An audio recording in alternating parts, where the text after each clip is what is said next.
My name is Emily Leedham. I'm a senior reporter with Press Progress. We're a progressive news website based in Canada. And I cover the prairies, Manitoba and Saskatchewan, in the middle of the country, but I also cover labor. And I have a weekly newsletter called Shift Work, which provides a roundup of all the strikes and lockouts across the country. It's the only place you can find a list like this, as well as a roundup of the labor news from across Canada. So it's looking at mainstream, local sources, and independent news sources to see what's happening across the country. So it really gives you a snapshot of what's happening in the Canadian labor movement once a week. Hell yeah. Well, Emily, thank you so much for sitting down and chatting with us at the Real News Network. We are obviously here in Montreal at the Action Network tent in the 30th Constitutional Convention of the Canadian Labour Congress. And, the Real News is here to sort of talk to as many folks as we can, to learn as much as we can about what working people across Canada are going through, fighting for, what the state of the organized labor movement is in Canada.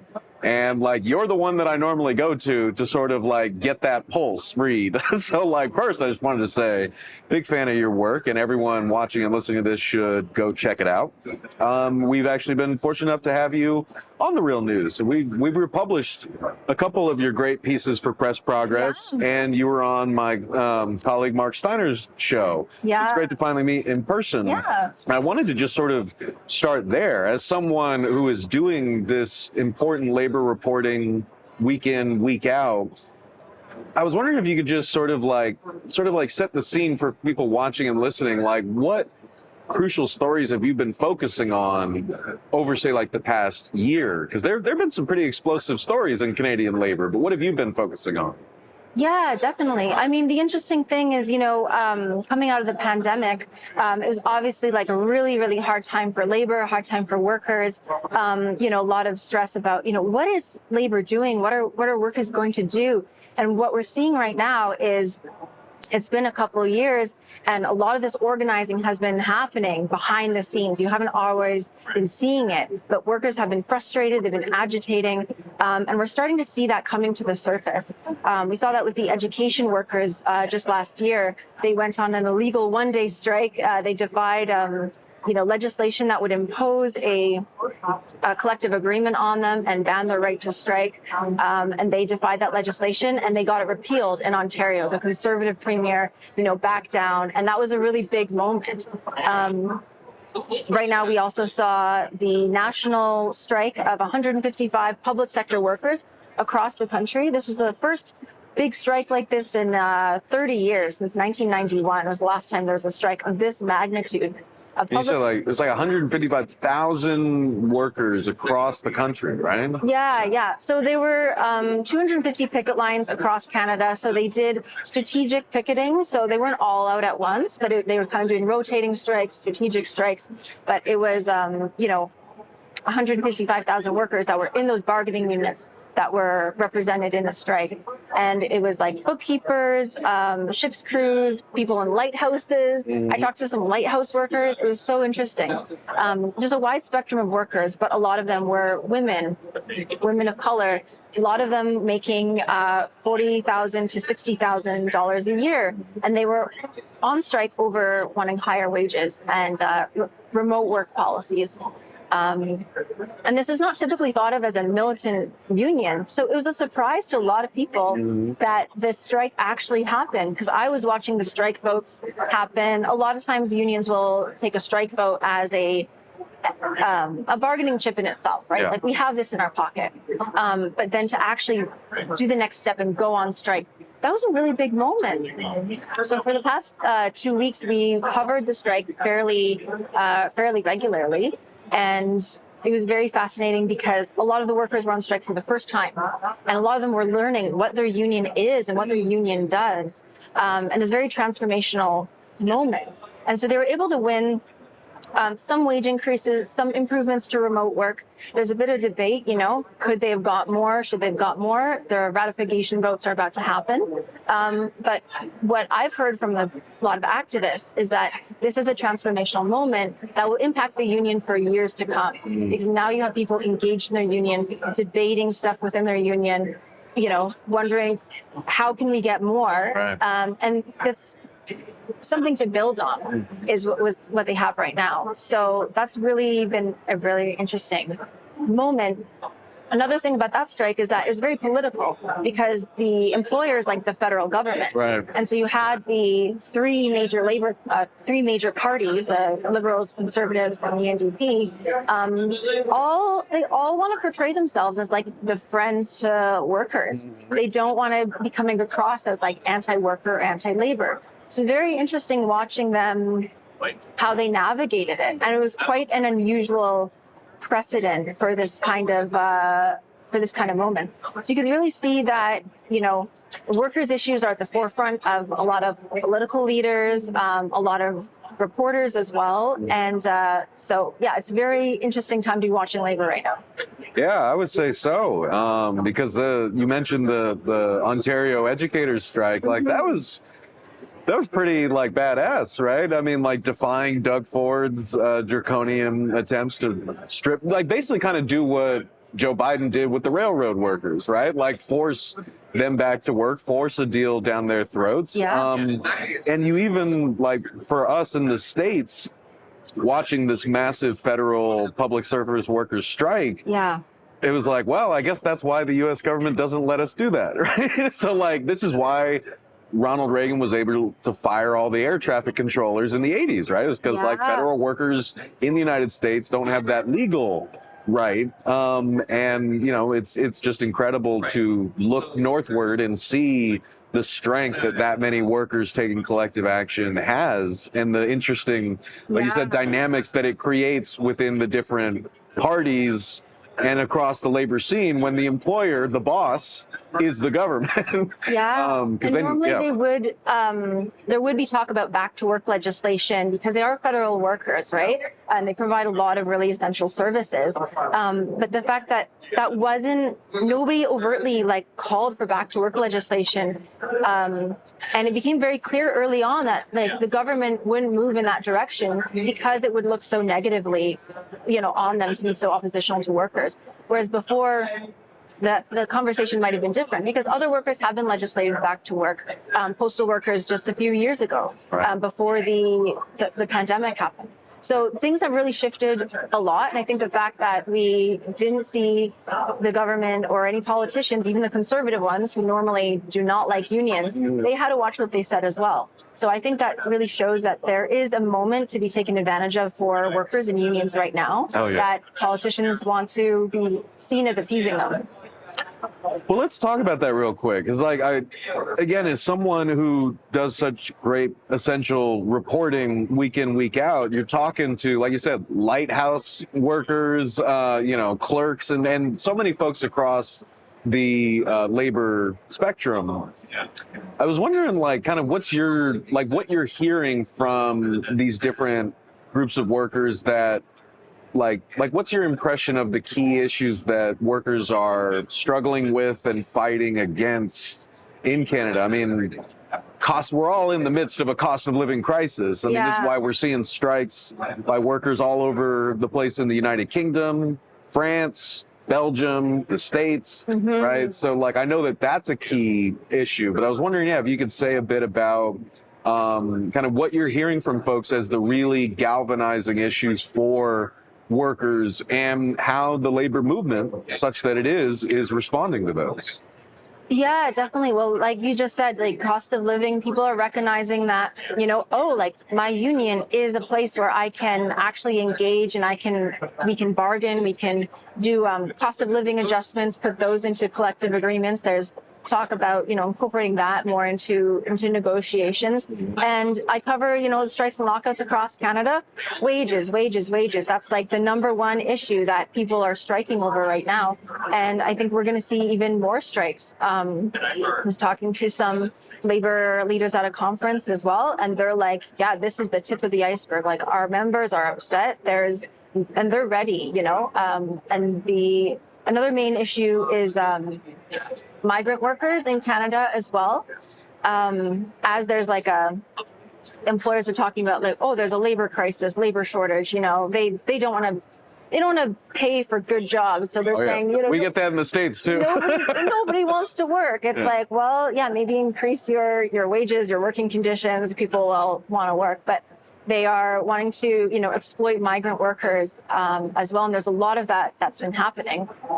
But right now there's talk about a regularization program for migrant workers. The federal government has been promising it, and they've been talking about putting it together, which would basically grant status, permanent resident status, to migrant workers across Canada, hopefully. So there is a movement right now of migrant workers that is organizing to really push this forward and make sure that when they come up with this regularization program, it is expansive and covers all workers across Canada.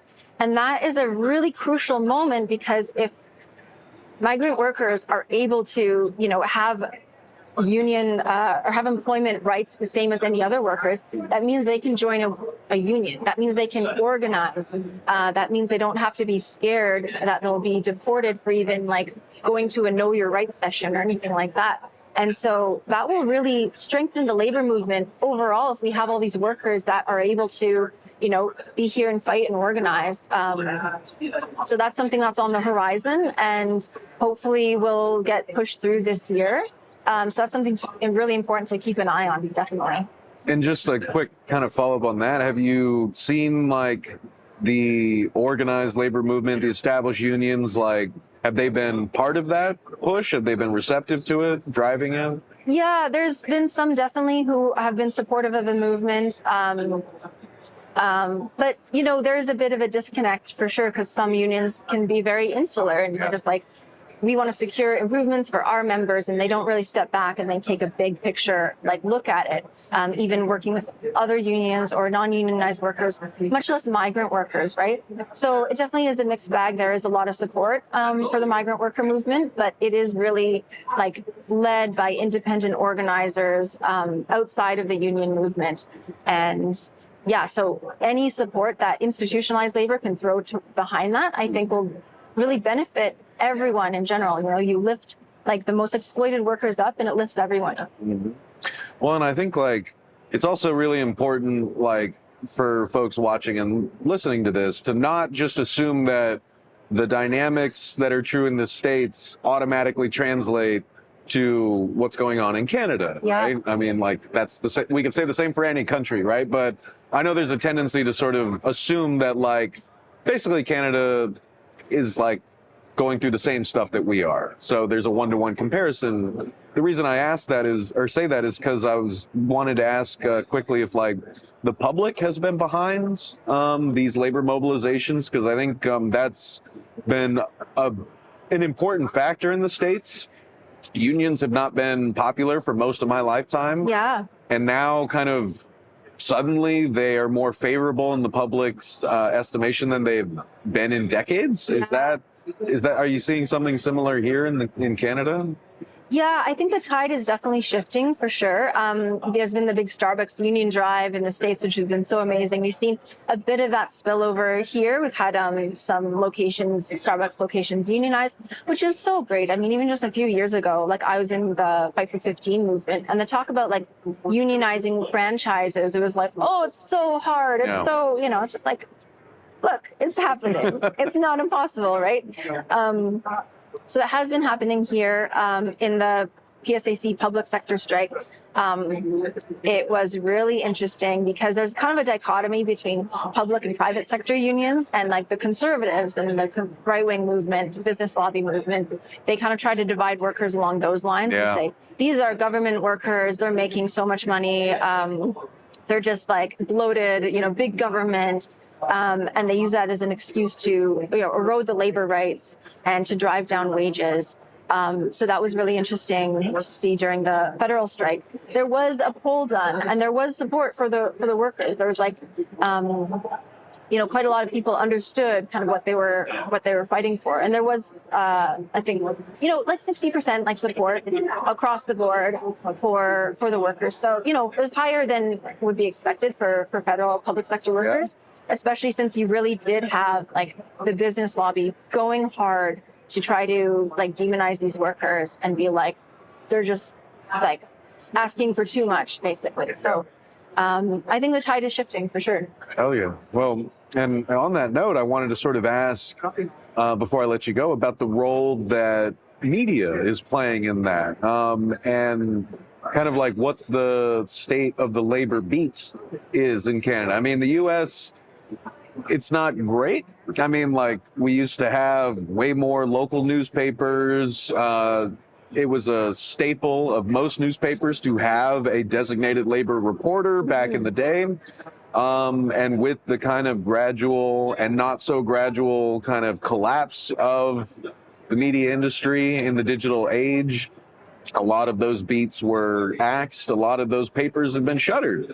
And it was looking really dismal until quite recently. Like, so we've had a bit of a resurgence of the labor beat, mainly driven by freelancers and independent outlets. So, I mean, great folks like Kim Kelly, Sarah Jaffe, Michelle Chen, Luis Feliz Leon, Labor Notes, In These Times, us at The Real News. Like, we're doing the best we can, but we've got a long way to go. And so I wanted to ask, like, what does the sort of media, the labor media landscape look like here in Canada?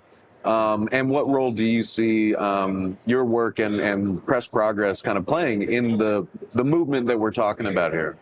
Yeah, definitely. It's been kind of the same here, where there wasn't a lot of labor reporting for a while, but because of the pandemic, like, every story became a labor story. And so a lot of the mainstream, reporters, like, were just forced to cover labor and forced to learn about labor and talk to workers, talk to unions. So you definitely saw a bit of a resurgence there. There's a reporter at the Globe and Mail, one of the big newspapers.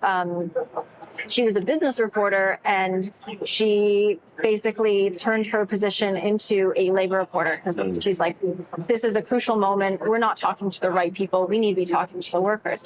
So I think that was like so great. There's another labor reporter in BC, a brand new position at the Tyee. And so it is kind of having a resurgence, and in progressive media as well, independent media. But of course, the state of the news industry in general has been very stressful, and that impacts, of course, the kind of work that you can do. So the scope and the quality of the kind of reporting that you can do. So yeah, you have this kind of like rise of labor reporting, but then also just like the conditions of the news industry kind of keep getting worse. Yeah. So for us at Press Progress, one thing that I've been trying to do with shift work is really highlight labor journalism. This is what I tell. We do labor internships. We've had interns that we bring on in the summer, and we teach them how to do labor reporting. Oh, yeah. It's been so exciting. And what I've been saying is you have to be an advocate for the beat as well. You have to learn about the labor movement, do these stories, but you have to learn how to fight for these stories and fight for the beat itself, because that's going to be how it's built, is by journalists like pushing it forward. So I'm really excited about that. And that's what I'm trying to do at Press Progress with the Shift Work newsletter and covering the strikes and lockouts that we do. I'd like to, build up labor reporting more at Press Progress. Oh, yeah. Well, we stand in solidarity with y'all. We would love to keep collaborating and supporting that important work. And in that vein, I just wanted to close by asking, give us some plugs. Where can people find you and follow your work? Yeah, so pressprogress.ca/shiftwork.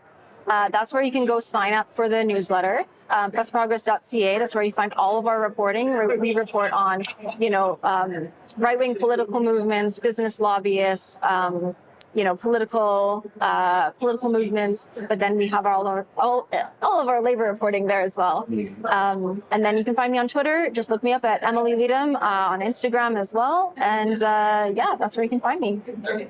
Oh, yeah. Thanks so much for having me on as well. It's always really great to talk to you and be connected to outlets in the States as well. Like you said, a lot of the labor reporting I've learned from people in the States who've been pushing it forward as well. That's been a real inspiration for me in learning how to do it here. So thank you. Oh, yeah. Right back at you. Thanks so much for sitting down with us, Emily. Yeah.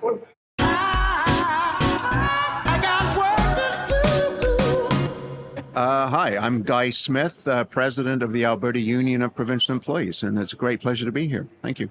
Oh, yeah. Well, Guy, thank you so much for sitting down and chatting with me. It's a real honor to get to meet you in person. And we are, of course, here at the 30th convention of the Canadian Labour Congress. It's my first time coming here, so I'm trying to kind of soak in as much as I can, talk to as many folks as I can, learn about the state of the movement here in Canada, what workers are going through, what organizing efforts are happening, and ultimately what we in the States and beyond can do to stand in solidarity with our siblings up here to the north. I'm really excited to get a chance to talk to you because, you know, we've the Real News where I work, you know, came from Canada. We have a lot of folks who are connected to Alberta. And so I'm always hearing a lot about the kind of changing political winds in Alberta, stories that we want to look at. And so I'm really, really curious to learn more about how you and your union are organizing amidst that. But before we get there, for the great podcast listeners, I was wondering if we could start by learning a bit more about you and your path to union leadership. So I'm 61 years old now, and I've been involved in my union for the last 35 years. I was a Government of Alberta employee on the front lines of child and youth care, working in a centre to help disadvantaged and youth at risk. And as a result, I was a AUP member. And started noticing that I had concerns at the work site about health and safety, staffing levels and that sort of thing. And I wanted to find out from my union how I could get involved to help. So I started on the shop floor as an activist and an agitator.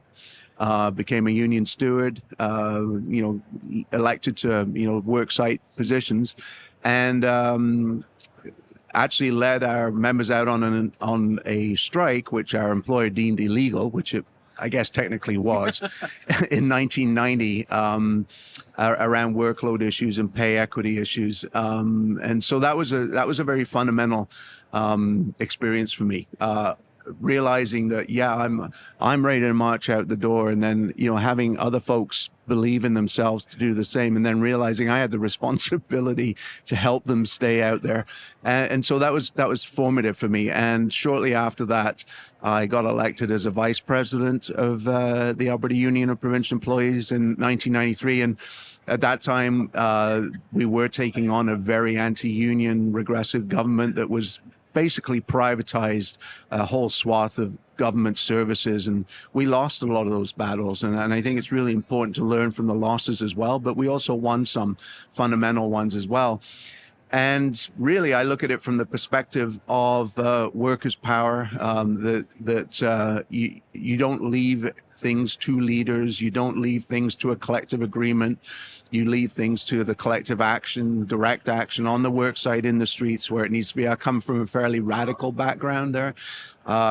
I'm from England originally, and in the 80s I was living in England, doing things like the miners' strike and the various things that were going on then, and I got fairly involved with a Trotskyist movement called Labor Militant. So it really sort of formed my radical tendencies, which, interestingly, while I've held increasingly more responsible leadership roles, you actually you have to learn how to moderate that for the situation and your audience, because it's not about you and how well you can spout some theory of revolution. It's about how well you can connect with workers. And AUP is extremely diverse. We have about 95,000 members, and within those 95,000 members are all range of folks, and I think it's important that they feel that they're being heard, just as much as you think you're able to preach to them, which turns them off. Anyway, I digress. But I was going to say, coming out of Thatcherism in the UK, that'll radicalize anybody. Absolutely, yeah, and it was really good lessons to learn there from comrades there, and also hooking up with comrades from the US as well during that time, with what was called militant in the UK was called Labor Militant in the 80s in the US. So I got to know some really good US comrades. having said that, being involved in AUPE, I stepped back a little bit from being a vice president to help raise two wonderful young girls who are now wonderful young women. But I became president of AUPE in 2009. So that's 13 and a half years I've been president. And again, it was on a platform of reinvigorating, re-inspiring workers to stand up and fight back. And we have been through an awful lot in those 13 years. Again, it's not necessarily about the government of the day, because we've had conservative government that was in power for 40 years very quickly get changed to the NDP government in 2015, and recognizing fairly quickly that the world didn't change, that it's not up to governments to change the world, it's up to workers and the power of workers. So that, out of all the struggles we've been through, a lot of wildcat strikes. We're known as the union that likes to wildcat, and again, some more successful than others, and you learn each time. But the whole goal is to ensure that our members know that they're the ones with the voice and the power, and to use that collectively, they'd be an unstoppable force. So, and we're still on that perspective. We were when the NDP got defeated in 2019, and a very reinvigorated right-wing government took power, and all of a sudden, very suddenly, started changing legislation, labor legislation, and making it very anti-worker. We started demonstrating against that. So we were out in the streets every week, rallying and picketing, and we felt something was, you could taste it in the air, really building up a great head of steam. I remember being at our 2019 convention and having a resolution on the floor to not only support but encourage direct action wherever it exists, to put that power directly in the hands of our members. And that resolution being passed unanimously by 1,000 delegates was an extremely powerful feeling. And then COVID hit, and we took the necessary steps, like every organization across the world had to do, where that became our focus. Most of our members are healthcare workers, and others work in social services and in law enforcement. So they were there on the front lines with this scary thing that nobody knew anything about at the time. So our main focus was to make sure they had the protection and the support they needed to safely do their work. But we lost connection with a lot of our members, and it was, we were on Zoom or Teams, or it was all done video, but we lost that personal connection, and it really hurt us. And that's not unique to AUP. I think that existed everywhere. Right. So coming out of that, we are rebuilding methodically. We're putting into place some pretty stringent strategic plans that each of our locals are coming up with, and it's really about taking those small steps forward.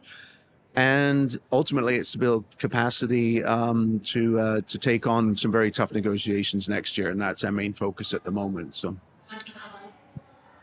I want to circle back to something real quick, because having come from the UK and out of that furnace of the 80s and the kind of Thatcher and Reagan revolution, I guess not everyone will have that same experience. But, I can't help but think back to my own trajectory, which we've talked about on this show many times, but I grew up very conservative. And my dad, Jesus Alvarez, when he became a citizen of the United States, the first person he voted for was Ronald Reagan. My mom as well was very much a Reagan Democrat, right? So I guess we've met at very coming from very different points, but we're here now, which is very exciting. But it always makes me reflect on how little labor consciousness I had growing up, how little I understood what unions were, why they were essential, and what flowed downstream from that was how little worth I felt I had as a working person, how little right I felt I had in the United States to demand better at my job, let alone to band together with my coworkers and fight to improve our conditions.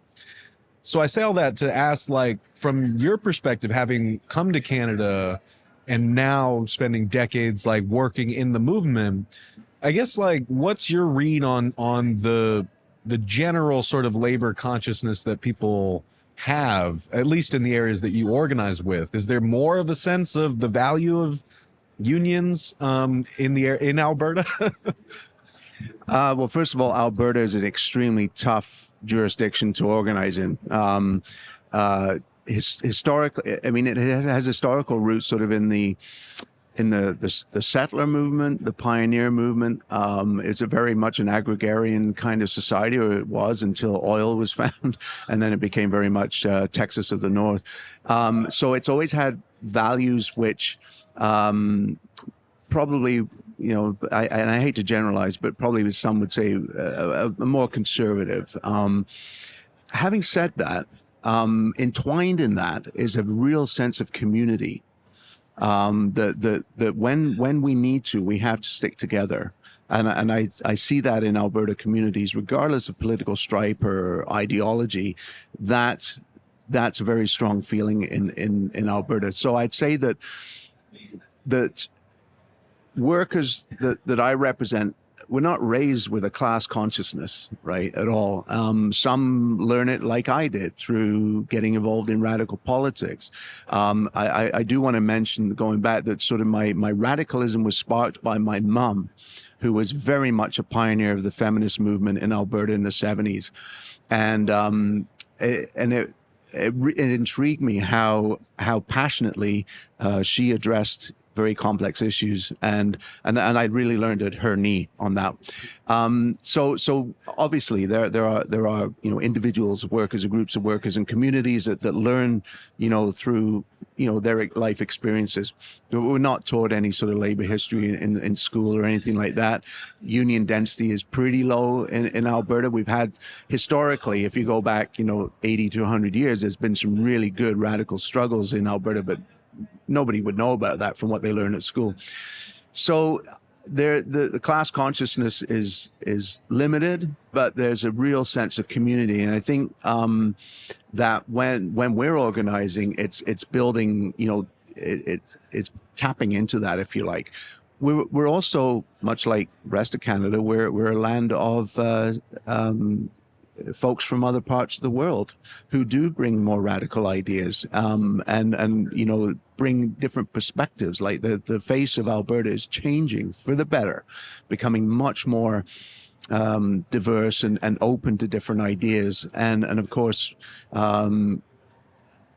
when that sort of starts fermenting on the shop floor as well, that's great. We've got a lot of workers from the Philippines, from Central and South America, and they come with some really, great passion for workers' rights. So I think you take your opportunities where you can to tap into that, but also recognizing that as I said earlier, you shouldn't be preaching. You shouldn't be trying to, change someone's ideology, the way they were brought up. And so, working with our members who maybe not only don't have that consciousness, but aren't interested in having it, you have to get them engaged in other ways as well. So it really is a balancing act, Max, quite honestly, to get, folks passionate about the things that they need to be to, for their work, their families, their community, in a way that resonates with them. So I would suggest that unions or the labor movement in Alberta have always played an essential role. And I think that they are starting to find their feet again. I think our voice is starting to be more collective and resonating more. And I think that's because the right wing has become so extreme, because the kinds of things that they want to do to change society, right? It's scary, whether it's LGBTQ two-spirited rights, labor rights, the whole thing around, not supporting, vaccines or the science behind the way we were trying to get over COVID. It's radicalized on the right, and we do have an election 3 weeks today, where the ruling party is being led by someone who has bought into that stuff, and whether she actually believes it or not is it doesn't matter. She had to tap into that element of society to get herself elected as leader of the United Conservative Party, and is now beholden to them. And they're organized. They're organizing way better than the left is at the moment. It's kind of concerning.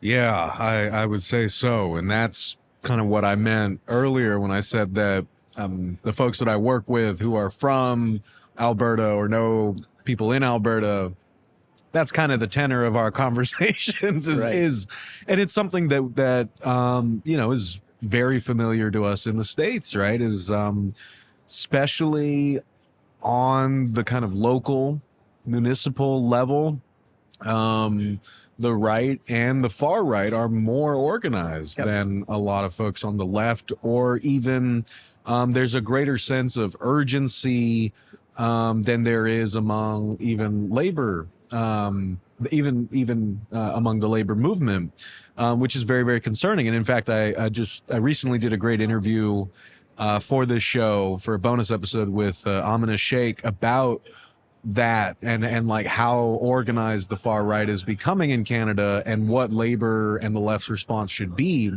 And it's really, I want to kind of focus on that question for a second, because it's not just that, right? Like, we're talking amidst a cost of living crisis that is pummeling poor and working people in Canada, in the US, across Europe, across the world, really. At the same time, we're seeing so many corporations raking in record profits, right? Take your pick. We could be talking about the railroads in the United States. We could be talking about Amazon. We could be talking about the oil and gas industry, so on and so forth.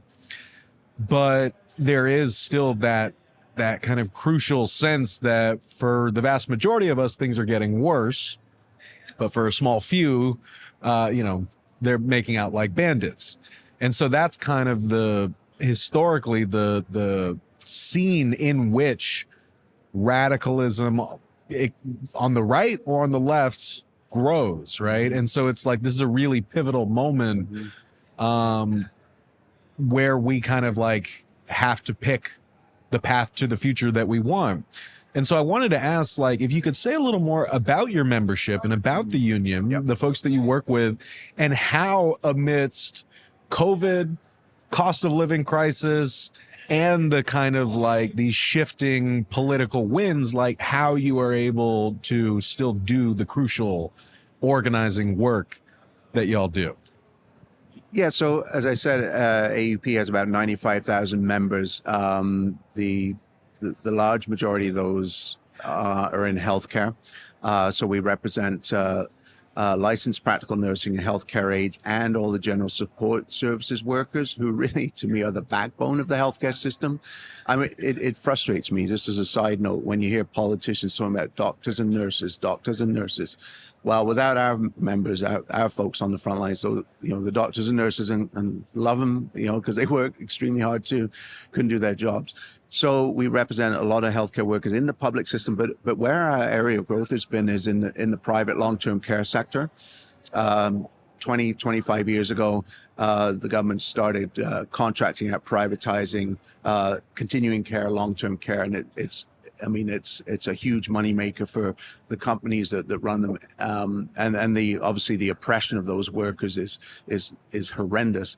So we've been organizing a lot of those sites, and that's been our area of growth, because we've actually grown a lot since I became president 13 years ago. We've grown by about 30% in terms of numbers. Wow. So that's healthcare. And then we represent the direct government frontline workers, social services, corrections, sheriffs, a lot of administrative support workers, a lot of workers that work with handicap folks. So all those sort of government programs, we represent those workers. And then we represent support workers in a number of universities and colleges, and a few school boards, and other sorts of government agencies, boards and agencies, and that thing. So it's very much public sector focused. However, I would argue that our members who live and work in the private long-term care, that's very much profit driven. private industry, right? So those are our members, and again, as I said, very, very diverse, culturally and experientially, and it's wonderful. I mean, I just love looking out at our convention floor, and we have 1,000 delegates at convention, and it's just amazing how much collective experience there is there. So. Sorry, what was the other part of your question? Just like how amidst all Right. these challenges like COVID, reactionary, like political wing taking power, cost of living crisis, like how you were still able to grow, the way that you are, and mobilize folks who are as heterogeneous of a mix as you have amidst all of that. Yeah, I mean, I think that we have not been able to continue to grow. I think we've been hit hard, with the restrictions of COVID, but also very aggressive employers at the bargaining tables that were, coming to the bargaining tables last time around with massive rollbacks, and us squeaking at, forcing them off those rollbacks and concessions and squeaking out minimal wage increases, and then the inflationary pressures hit. So our members, rightfully so, are not very happy at the moment, and it's about capturing that anger. I've told them they need to be angry, and if they're angry at their union, that's legitimate. But let's turn that anger into something more productive when we need to, and so I think we've been knocked back a bit, and as I said before, we're incrementally moving forward. And I think that's the key. I often see unions sort of put out these big campaigns. We're going to do this, and sort of have a vision of where they want to get to without sort of seeing the steps. And we're really taking those baby steps. And we don't do things like massive ad campaigns. That doesn't turn on any worker, right? And they say, well, we need the public on our side. Well, let's get ourselves on our side first. Right.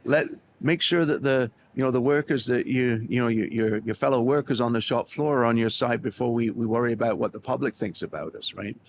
So we're really doing it methodically and slowly, and actually, holding the ground, and obviously fighting back wherever we need to if there's threats of privatization.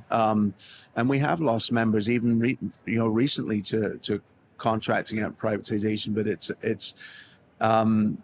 it's really getting them to find their voice again, Max, because I think they lost it for a while, and I see it building again. Like, we're having more rallies, information pickets, and getting our members out there actually enjoying standing up and fighting back. So it's a very slow, methodical process, but it's going to be a lot more sustainable, and it's going to be a lot more sort of foundational, I think, than what we've done in the past, because it was easier, even a few years ago, to be able to, just put a call out for action and have it happen. Workers need more convincing now because of the pressures you were talking about, the horrendous cost of living stresses, the working short, the fact that they're constantly understaffed, they're exhausted, they're concerned for their families and their communities takes precedence sometimes over putting in an effort for their union. I totally understand that. So if we can incrementally move them to come to the conclusion that important work that they do and the things they worry about can be solved eventually through their own collective action, that's where we'd like to get to in just about a year's time, when we're at the bargaining table, and regardless of who wins the election in 3 weeks, they're still the boss, right? I know some unions who I respect 100%, and that's one thing I wanted to touch on. My relationship with other unions in Alberta is fantastic. We work very closely together, but some unions are really pinning all their hopes and dreams on the NDP winning in 3 weeks. Personally, I'll go on the record here, I don't think it's going to happen, unfortunately, because that would take a lot more pressure off of us if the NDP were in government. But even if they are, they're still the boss, and this is what we're trying to encourage our members to deal with a boss as a boss, regardless of what political stripe they are. So that's how we continue to at least hold our ground, right, for the moment. I think we've done well doing that, and now we're incrementally, slowly building again, probably for something big in next year. Well, let's talk about that real quick, and then I promise I'll let you go. But we've got these contracts up next year, and like you said, regardless of who's in office, boss is a boss. Sadly, a lot of workers in the U.S. have learned that during Biden's presidency, right? I mean, I'm going to be the most pro-union president you've ever seen. Also, I'm going to squash railroad workers and make it impossible for them to strike, right? So, like, it's important to keep that in mind. Not to say that like you can't make more gains when you have a friendlier administration, of course, and you gotta kind of take all of that in stride. But ultimately, a boss is a boss, like you said, and ultimately, the labor movement should not entrust the decision-making power to people like in high places and just hope to curry favor with them, as you said in the beginning, right? The power comes from the rank and file, and they should always be the ones sort of driving the change that we need to see, not just kind of hoping that gets handed down from on high. So in that vein, I wanted to sort of ask, what is going to really be at issue during these bargaining sessions in the year? And B, because I want to ask how we can all across borders like better support one another. I wanted to ask if like you feel there is an existing sort of connection or sense that what's happening in Alberta and what workers with the AUPE and beyond are going through there, if folks feel a sense of connection with the other labor actions we're seeing in Canada. I mean, you guys just had a massive federal workers strike across the United Kingdom. You've got lecturers, teachers, NHS workers, ambulance drivers on strike. France is still, on a general strike. The U.S. is kind of like, we're running up behind, but like we're still seeing more union elections, more strikes than we've seen in many, many years. Is that your sense too? Is there a sense that like there's more of a groundswell amongst the members? And yeah, how can we all support you guys going into bargaining next year? I think the actions we've seen have been inspirational, and I think for us it was the education workers in Ontario, the massive strike that they had and the defying the government. That's inspirational, and that's an example that I use for our members. The recent PSAC strike, again, they got their demands met, as far as I know, through that strike action. And these are tangible, examples that I can provide our members. And they but there's a sense that it happened overnight. They say, I get asked, why don't you just call a strike, a general strike? I'm going, let me snap my fingers. I was going to say, why didn't I think of that? Yeah. And you get that in the state. Just a quick aside, like you get that a lot. And for us, it happens with a lot of people who I think don't know about the nuts and bolts of labor organizing, but you get more lefties in the U.S. being like, why don't we just general strike? It's like, well, motherfucker, like, what do you like? It's like, why do you think? Like, it takes a lot to get that many people to take collective action. Like, it's not that easy. Yeah. Like, yeah, that would be great, but how are we going to get there? Like you said, how are we going to get the intermediary steps to mobilize that many people? Yeah, so I use these recent, and also you mentioned what's happening in the UK, which I find inspirational as well. The amount of strikes there, and saying to my members, this is a place that I'd like us to get to. Not necessarily, like, the threat of strike is sometimes more powerful than the actual strike. I'd like us to be, that confident collectively for us to be able to take on our bosses that way. But remember also the work that, like you were saying, that gets there. It's not just about waving the magic wand, right? Because otherwise I would have done that a few hundred times in the last few years. But and I think, the fact that that we're focusing so much on this sort of very methodical strategic plan that they're getting there. And just a little bit of an aside on that, we asked them to sort of, pick the area that they wanted to focus on. We gave, sort of 4 areas, and the vast majority picked workplace power, because they see that as the root of everything else we need to achieve, right?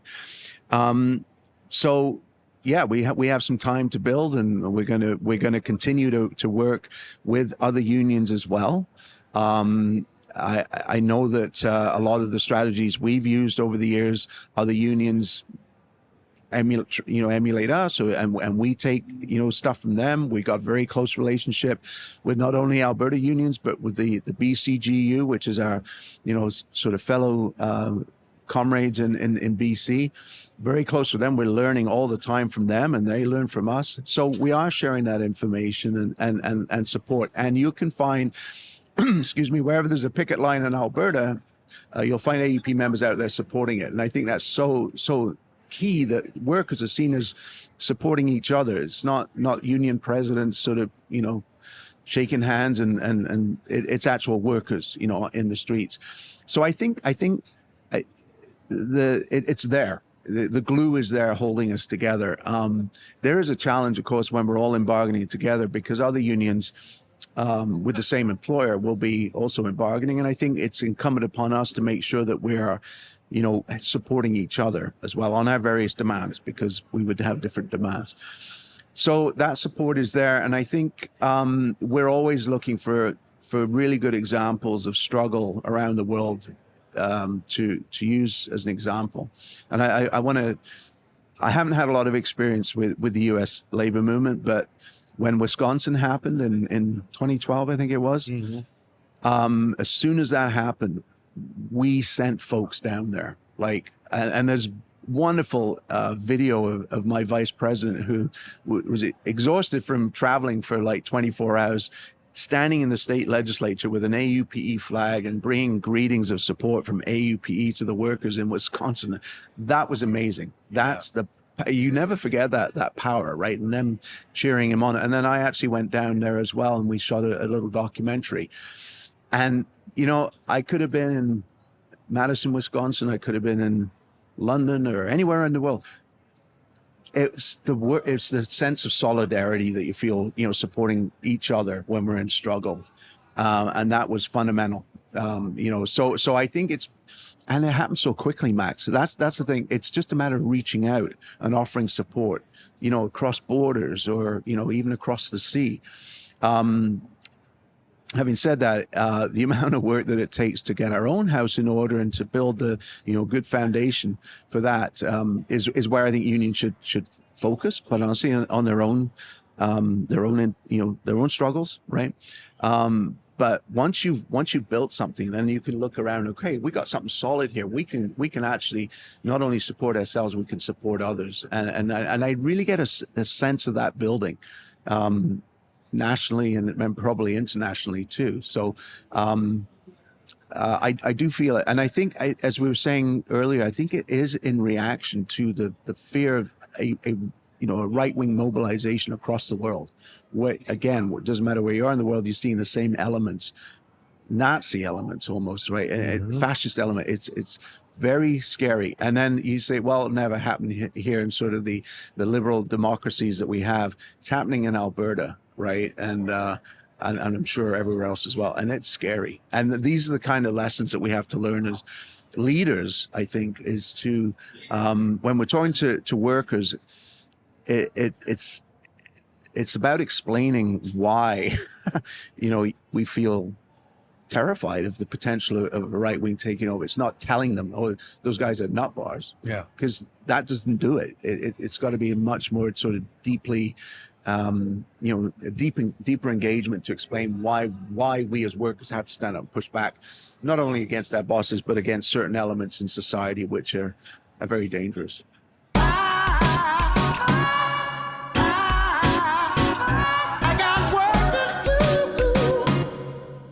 My name's Mary Newman. I'm a journalist working with the CBC, the Canadian Broadcasting Corporation, Canada's majority publicly funded media organization. Elon Musk has labeled us government funding. To be fair, we get about 70% of the funding from the government. Oh, so you guys snagged one of the state affiliated media We things? did. Yeah, we did. Fun times we're living in, Yeah. right? Well, Mary, geez, it's so cool to get to meet you in person and sit down and chat here. We're at obviously the 30th convention of the Canadian Labour Congress. And you and I have connected before this for other, great media work that you've been doing with the CBC. I wanted to ask how you got into doing that work. Well, when I was back in the UK, I worked for the BBC, again, as a casual. And then I moved here and I emailed people, phoned people to try to get work at CBC. And it was pretty rough. Started out in radio, worked in radio for 5 months, and then out the blue, no more shifts. Moved to TV, been working there for about 3 years. And even after 5 years there, I'm just only now I have a weekend only contract, and I'm one of the lucky ones. And our department just found out that we're having lots of cuts, so they're axing a show and other shows. They're having some of their staff scaled back, and all the staff are casuals, or at least the vast majority are casuals, and it sucks. Jesus, man. Yeah. I mean, that sucks. Like we were saying before we started recording, I think you said here, like, we're definitely in the start of a recession. Yeah. And it's been so tragic to sort of watch across the media landscape, right? I mean, folks were focusing, at least in the US, more on the kind of high profile stories of Fox News firing Tucker Carlson, CNN firing Don Lemon. And of course, everyone hates like the kind of that level of corporate media.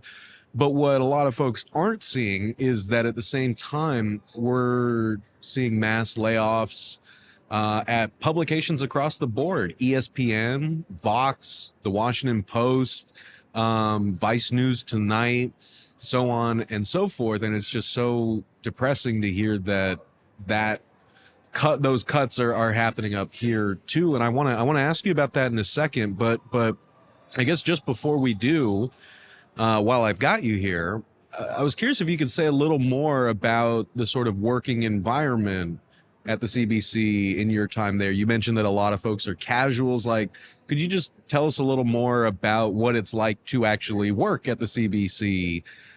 Because I imagine most folks listening to this have no fucking clue what that looks like. Yeah. Well, working in news, I have to work all hours. Sometimes I start work at 4 a.m. Sometimes I have to work late. Often I work doubles to fill in for people. So yeah, the working conditions aren't ideal, but I think people go into journalism because they care about what's going on in the world and they want to inform people. And people working at the CBC, they really, believe in public service, and they want the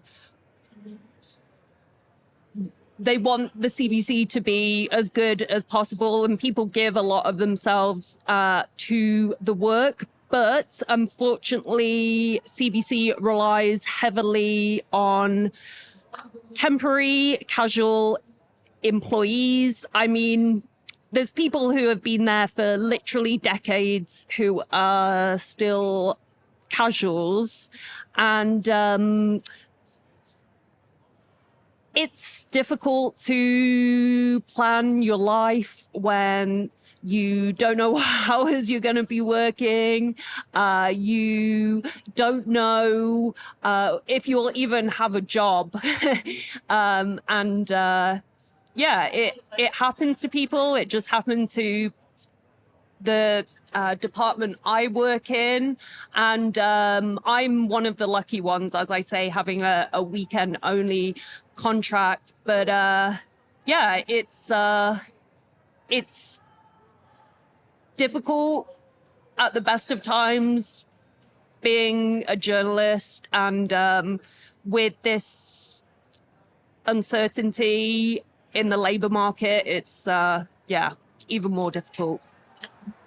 Well, again, it's something that we down in the States have been feeling as well. And like, it's really sad to say that's like, it just gets worse at like, every step down because I don't know, we don't even have fucking healthcare, right? Yeah. That people can rely on. And I've been talking, we just interviewed folks with the Writers Guild, right? Who are on strike now. Hollywood writers are on strike. And we heard from there, right, that similarly, you're on kind of like a project by project employment model. And with the rise of streaming services, those contracts have been getting shorter and shorter. They're trying to kind of squeeze as much labor out of the writers as they can in a short amount of time as they can. But what that translates to is a lot of people aren't racking up enough hours to pay their rent, to afford their health care, yada, yada, yada. So like, we got a real fucking crisis, pardon my French, across the media landscape right now. And like you said, like, I mean, the CBC, you got like at least a little more stability, but not a whole hell of a lot. and we're talking about the CBC, like this is an institution. I was watching at my hotel last night, right? So tell me a little more about the cuts that just kind of came down the pike. Sure. For American listeners, it's probably important to say that although we do have publicly funded healthcare in Canada, as in the UK where I'm from, it's definitely not universal, and people at CBC and across Canada do rely on benefits that come through their jobs to afford things like dentistry. And for instance, recently, I had to pay over $4,000 to have dental work done and it wasn't cosmetic. I really needed it. And yeah, even having a union job, they covered a small part, a few $100, but yeah, it's not universal by any means. And some people I work with really rely on the benefits that come through working at the CBC. For instance, I work with a refugee who she came to Canada 4 years ago, and she relies on her benefits for speech therapy. And now she's gone from 5 days to 1 day a week. So she's not going to be eligible for her benefits. So she can't get the speech therapy she needs. She's terrified, as lots of people.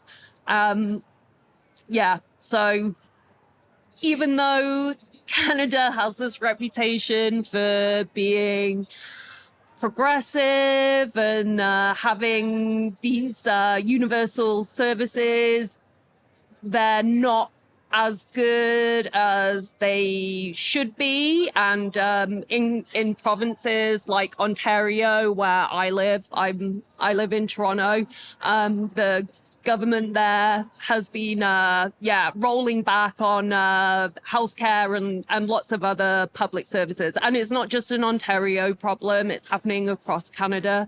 So people's reliance on the benefits they get through their job are even more important, even heavier now. And so a lot of my colleagues, I'm a bit tired still because I was up with a colleague the night before last, just commiserating with her because she found out her hours have been cut, and yeah, it's pretty depressing. Jesus, yeah, I'm so sorry that you and your coworkers are going through this. And of course, sending nothing but love and solidarity to you all, and really hope that I don't know. I hope that across the U.S., Canada, and beyond, we can find better, more sustainable models for supporting journalism, because this is just nuts. This is unsustainable. Like I just interviewed for the third time, these amazing striking journalists at the Pittsburgh Post-Gazette. And I mean, that paper is an institution that's existed for as long as the United States has, right? Going all the way back to the Gazette, back in the Pittsburgh area.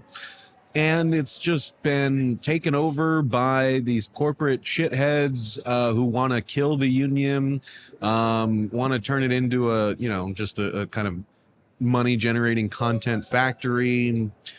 It's just a really, really sad state of affairs right now. And I wanted to, but like the good thing is that because of the union representation there, right, these owners can't just do whatever they want. They still got to sit down and talk with the workers and negotiate the terms of whatever decisions are made.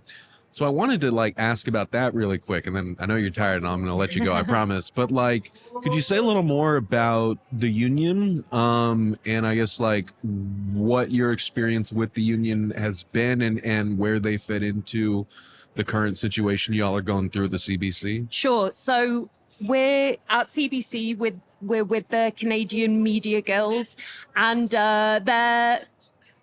they're very supportive, and actually, in response to the way CBC treats temporary workers, there's been a temp worker collective formed. But it's actually led by a friend of mine, Julian Uzielli. Shout out to Julian. He once he got a staff job, he then used that as an opportunity to advocate for temporary workers, because I think a problem definitely at CBC and across the board is it's hard for temporary workers to advocate for themselves, because by the nature of their job, they're precarious, and they know that already, even if they aren't seen as rocking the boat, they could just lose their job out of the blue. So it does make temp workers meek, and the CBC relies so much on temp workers, and because these workers are precarious, they start work early, they do unpaid work because they're so desperate for a staff job, and there's no recognition that the temporary workers, they come up with the ideas for the show, they do all the pitching, they get the guests. Without them, there wouldn't be content. And it's just a bit dispiriting to see that the head of CBC is on nearly $500,000 per year, yet they can't afford to give temporary workers a contract, and just it would benefit them for everyone to have some stability, because living without stability, it takes its toll, and it means your health isn't as robust. It means you're more likely to have mental health problems. It is in their interests as well as ours, but yeah, it's not a priority for them. And they say they have to keep people temporary because it makes things, I think they use the word fluid, and they can get rid of shows. Flexibility. Yeah, exactly, exactly. The fucking the term the gig economy, like loves to use. Yes, yeah. So my union, CMG, it's a good union, but I do think more workers with staff jobs need to step up and advocate for the temps, because not many do, and it just makes this sort of two-tier system, which definitely works in CBC's benefit, because it, as I say, it means that the temp staff, they will work for free. They'll start work 2 hours early to come up with pictures, just so that they're seen as a good worker and are more likely to get a staff job. Well, and I guess on that note, final kind of question is like, we're having this conversation literally at the Canadian Labour Congress. Like, I guess, like, how does that struggle, both like media workers in general, but also temporary, like, and part-time employees, I guess, like, how do you see that fitting into the labor movement such that it is in Canada right now? Just about every sector, they're relying more and more on temps and casuals, the way things are going. Even the federal government does it. There's no industry that that really treats the workers with the respect that we deserve, and it's just going to become more and more of a problem. So I think coming to an event like this is really important, just to learn from other activists about how they've advocated for their workers, especially their casual workers. And last night I went to an event with international activists, and that was really inspiring, just to see the sacrifices that other people will go to, not just for themselves, but for their colleagues as well, in order to advocate for better working conditions, and that the struggle isn't just confined to Canada or North America. This is a struggle across the world, and we have more power if we stand in solidarity with people from other countries as well. Like last night we heard from delegates from Haiti and Mexico, and I mean, comparing what we go through to them, I mean, it on one hand it makes me feel lucky, but on the other hand, we can advocate for more for ourselves and a better deal for them as well. And really our fates are all linked, because often jobs in Canada, they're taken away and they're shipped to places like Mexico and Haiti because the labor's cheaper. And having international solidarity is really important, especially going into a recession.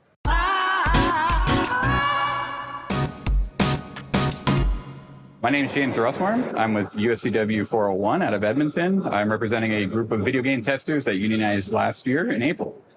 Hell yeah. Well, James, thank you so much for sitting down and chatting with us at the Real News Network. We are, of course, here in Montreal at the 30th Constitutional Convention of the Canadian Labour Congress. And, the Real News is here to talk to as many folks as we can, learn as much as we can about what workers like yourself are going through, struggles you're involved in, the state of the labor movement in Canada and ultimately how we can support one another better across international lines, right? And I'm really, really excited to connect with you and talk about your guys' campaign, because you're the first, video game kind of like union to form in Canada, right? That's correct, yes. Man, yeah. So I want to talk all about that. And I want people to know where things kind of stand with that campaign and what they can do to support y'all. But before we get there, let's take a step back, because I love to kind of talk to folks about how they got into doing this work and what that work looks like, because I frankly have zero fucking clue of what video game developing, testing, like what the day-to-day of that job looks like. So I was wondering if you could tell us a bit about your path into that industry. And in so doing, just give us a sense of like what the day-to-day work in that industry looks like. Absolutely. So to answer your first question of sort of how I got into it, I actually worked in a different capacity. I worked in hospitality and tourism prior to COVID. During COVID, I was laid off, as were so many other of my fellow employees. So I took it at the time. I always wanted to get into video games, development that way. So I went back to school. I went to the Northern Alberta Institute of Technology. And while I was there, I applied to work with Keyword Studios. And they got back to me and said, hey, are you interested in, taking this job? I said, yeah, that's great. What's the pay? It's minimum wage. And I went, okay, yeah, I'll still take it. Was that a shock to hear? I was hoping for a little bit more than that. I wasn't expecting them to go. So just so everyone knows, Alberta minimum wage is $15 an hour. So that is the bare minimum that they could pay us. So, but it's sort of a passion industry. You want to get that foot in the door. So I said, yeah, I'll take the job. Started working on it, and it was great. So I started there, and so what that looks like, it's not just like you're just coming in every day, just sitting down playing a video game and testing it. So is that what most people think you do? Is just sit on a beanbag and just play Sonic the Hedgehog? I don't even have a beanbag. I wish they'd give me a beanbag, but so we were actually working from home because it was the pandemic, and everybody was sort of working remotely. Then we had a meeting, I would say in April of last year, that sort of changed things. But the actual day-to-day work is a lot of coming in. Someone will tell you, hey, go to this level, check out these things, write a report on it, send it back to us. We're going to write report files and issues. We're going to give that back. So I did that for about a year. And then I was promoted up into a next level where I am now a quality analyst. And that kind of throws people for some loops because they don't really know what a quality analyst is. And what that is so instead of being the one that writes the tests, that runs the test, you create the test. So you're creating the test for the workers to go do. They are, testing what you need to do, and then you relay that information back to the developers, and they make changes and stuff. So kind of like a middleman between the testers and the developers, but it's quite a technical job. It requires a lot of technical writing skills and a lot of know-how in sort of broader video games and how they work. So we wouldn't consider ourselves unskilled laborers because you pretty much need a post-secondary degree to even be considered for these types of positions. And we have people from all different types of, backgrounds and degrees, everything from drama to, technical design. So we really represent quite a broad selection of individuals all working as video game testers. So in, I believe it was February of last year, we got sort of called into a meeting with our managers from Keyword Studios that said, okay, starting next month, you're all going back to the office full time. That's just what's going to be happening. And we had been working for the last 3 years from home. There had been no issues regarding metrics or performance or anything like that. So it kind of took us as a bit of a surprise that there wouldn't be any leniency. There would be no hybrid. It was just, nope, back in the office 5 days a week. We're what's called embedded services. So we work directly in the offices of the studio, which is currently BioWare. Their employees were not required to come in every single day. They were offered fully remote, hybrid, whatever they wanted. So we sort of kind of scratched our heads a little bit at that and went, well, why are we being forced back into the office? And then for those of you who don't know, we're in Edmonton, and downtown parking in Edmonton, where our office is about $250 a month. when you're only making minimum wage, Jesus, man. over the course of a year, it's almost 10% of your wage that you're just paying to parking and gas and car insurance, etc. So plus the additional 45 minutes on your day there and back. And that's if you're driving. If you're taking public transit, Edmonton public transit is pretty bad. So you're going to be at an even further disadvantage, and you're going to spend more time on the public transit. You're going to spend money on transit passes. Maybe it's over $100 a month for a transit pass in Edmonton. So we were all kind of going, can we afford to keep working here? You know, if I've got to go back to the office, I'm already cutting it close. I'm saving costs because I'm at home. You know, I don't have to commute. I can make my own food at home. I don't have to like go out for lunch or, after work socials and all of these other things. And so we decided, okay, we're going to have a conversation. And I approached one of our, members and said, hey, how does this affect you? Like, if we have to go back to the office, next month, 5 days a week, what does your life look like now? And, they were telling me, well, I, don't have a car, so I'm going to be spending over 2 hours a day on public transit, just going to and from work. And we're just like, there's got to be a better way. So I said, how about unionizing? Are you interested? And they went, what's a union? What does that do? What does that mean? And then that's sort of where I started. So I had previous experience with unions in the sense that my dad works for the Power Workers Union in Ontario for like 30 years. And one of those industries, you work 30 years, you retire, you got a great pension, So I kind of understood the power of unions at the time. And it's been a topic in the video game industry for quite some time where people are saying, hey, you guys should unionize, because a lot of people don't know that it's quite an exploitative sector. Because we work in something that is a passion industry, like I said earlier, I'm willing to accept minimum wage for the experience and the opportunity and the exposure to get into that role. And we just sort of said, hey, we got to do something. There was some questions on who would be in the bargaining unit and who couldn't be. So what I started to do was just sort of reach out to our members just discreetly. So we're all remote. We're not in the office, so I couldn't just, grab somebody by the arm after work and say, hey, let's go get a beer. I got something to talk to you about. So I had to be a little bit more cryptic than that. I'm not sure if you're familiar with the application Discord. Yeah. So we had sort of a out of work social Discord that had a lot of our members on it. Yeah. And so I just started reaching out to them directly on that. A little cryptic at first, being like, hey, could I talk to you about something? I never reached you up. Yeah. It kind of felt like that at times, right? We were just like, I don't want to say it's not serious, but when you got a minute, can we talk? And that's sort of how I started reaching out to our members sort of discreetly and building out a base. So there was about 22 of us, and there was some questions on who could be in the unit, because we did have supervisors and managers and things like that present. But we ended up getting about 17 union cards signed. And it was great because it was electronic. With COVID, one of the benefits that came out with it was you didn't have to go and sign a union card anymore and go all over the city and track people down. It was like, hey, here's a link and fill it out. And then what we did was we built a community within the Discords. We made a server. And then it was like, you sign a union card, you get an invite.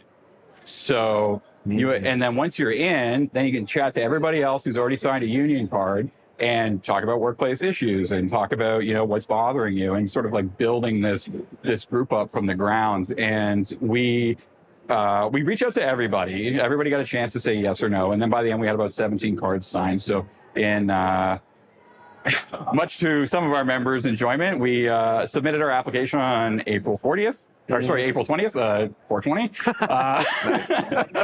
Yeah. On brand. Yeah. So we submitted that, and then we sort of, took off from there. And that's sort of how I got my start and how we got the whole ball rolling with the unionization. Wow. I mean, that's incredible, because those basic questions that you reached out and asked your coworkers, because like you said, going back to the office, from work from home to transitioning to 5 days a week in the office, that wasn't just I don't get to wear sweatpants anymore, which is how it's talked about in the mainstream media. Right. It's no, this is an immediate chunk of my take home pay that just is gone. And I don't know, I'd really want to emphasize for people watching and listening to this that just taking that step to turn to your left, turn to your right, ask your coworkers, what is this going to mean for you? Like, that is organizing. That is where it starts.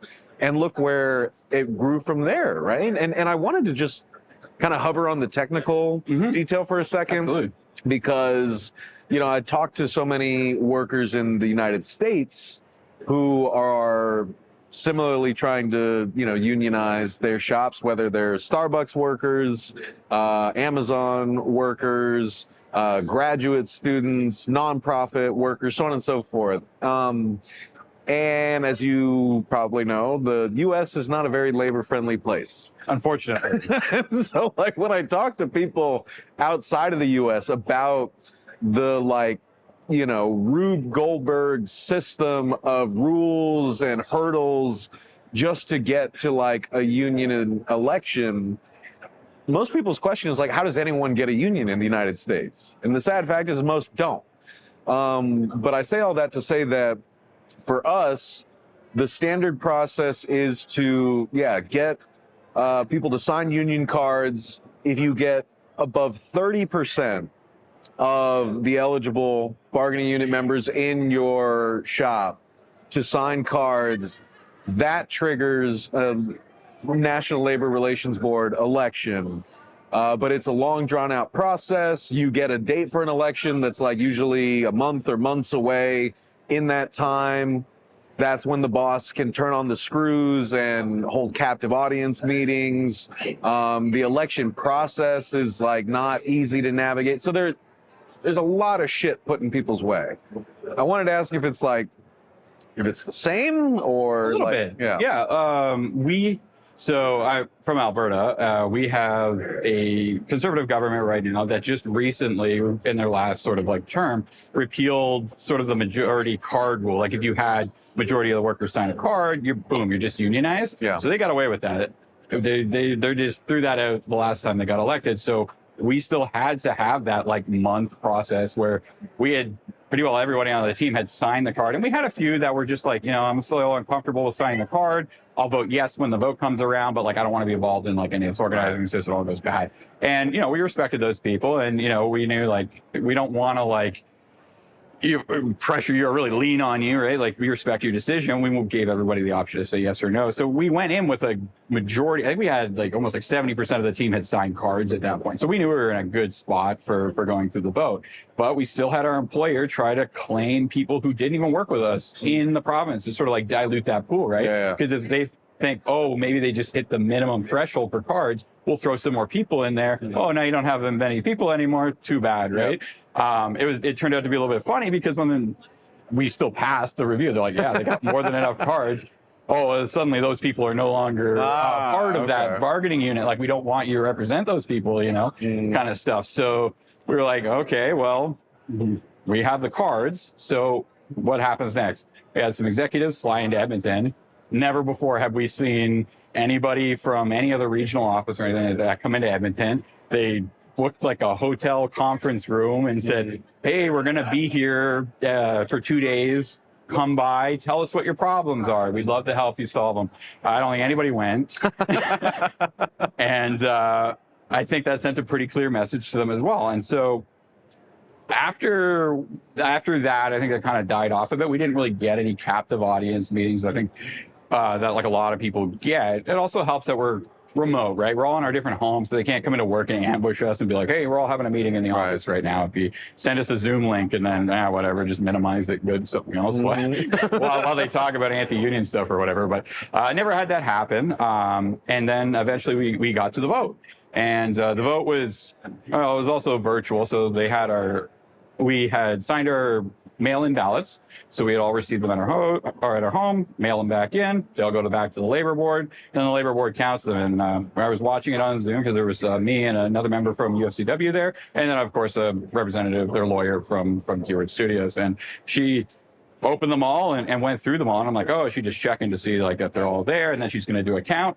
And once she was done with them all, and she was like, unanimous. It's a unanimous yes. And I just was like, yes. Like, Do like the slow motion, like yeah. pump. Yeah, that sends a good message, right? Yeah. So I was super proud of our team there to just come together unanimously, because we didn't want to be in a position where we had a portion of people who didn't feel like this union was for them or it wasn't the right fit. So just the team sending that signal to us as the organizers and to the union, UFCW, and to our employer, right? That's a resounding message. Hey, we're ready to go. We're ready to fight on this.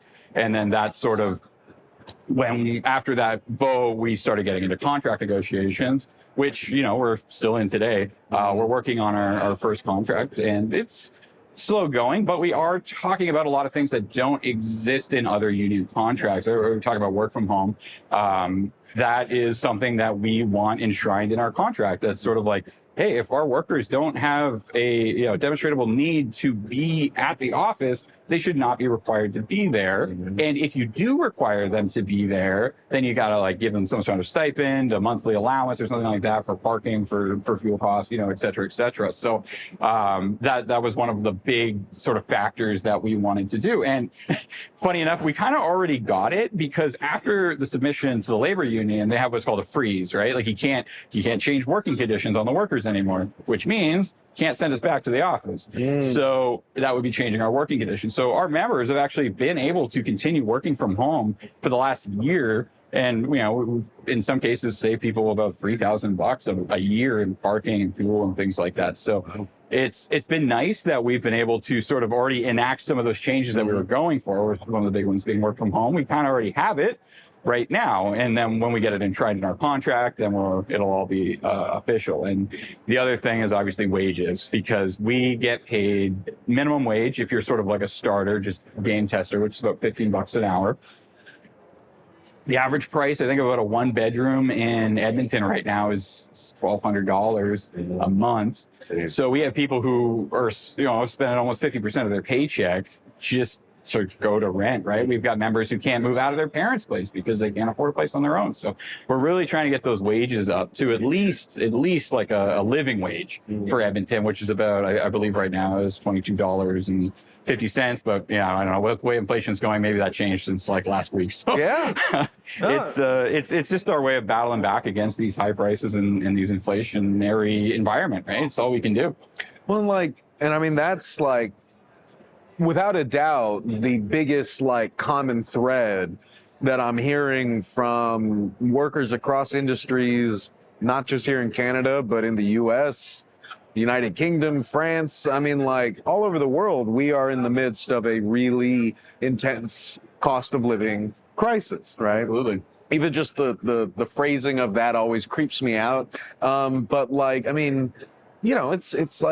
It's been this really big equalizing factor that I feel has brought folks in from industries that may have in the past seen themselves as separate from your standard blue collar worker, right? You're seeing more nonprofit workers, folks in tech, right? Not just you all in Edmonton, but down in the States, we've had, really critical union drives and labor actions in tech at Google, Apple, Microsoft, Activision, right? So something's really happening here. And what I'm hearing from more and more folks is cost of living is a big one. Yep. Right? It's regardless of the industry that we're in, there are of course some exceptions, but by and large, people are noticing the same trend that we're working longer, we're working harder, and yet it is taking more and more to make ends meet with rent, with groceries, gas and electric bills, so on and so forth. So it really does feel like we're all taking in water, and people are turning more to unions, collective action, worker mobilization, right, to fight for what working people deserve. And I think that's really, really exciting to see. And I kind of wanted to ask in that vein,